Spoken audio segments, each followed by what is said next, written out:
Okay, so I have two examples that we're going to complete in this video.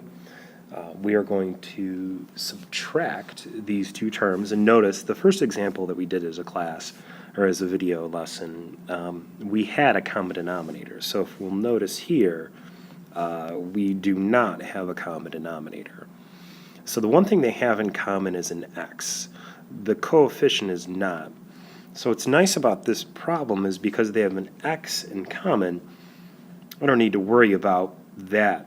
So all I have to do is multiply this by 3 and this by 2, and that's going to create 6x in the denominator for each term. And so then we have a common denominator, which is great.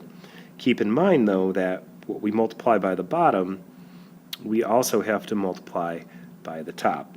So let me erase this real quick. I'm going to put it on the other side.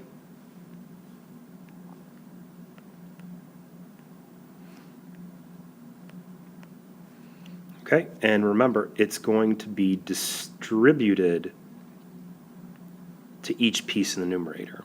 So the top is going to be the 2 times the 3x, and that's going to give us 6x. The 2 times the 4 is going to give us a positive 8.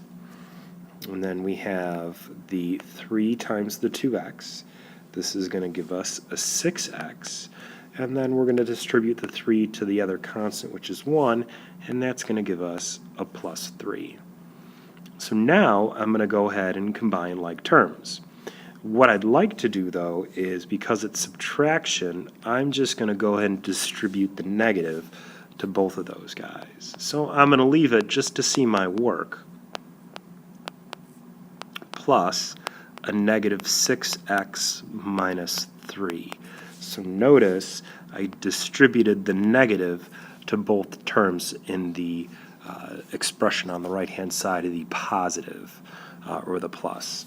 And so now I can combine the 6x's actually cancel out, and I just have an 8 minus 3. So what I'm left with is a 5 over 6x. There was nothing removed in the denominator, so I don't have to worry about any removable domain limitations, and so I leave it as is. Okay, so that's our first example of the video. And I've actually decided I'm going to only put one example in this video. The second example is a little bit different, so I want to save that as a completely separate video. So there's only one example in this video.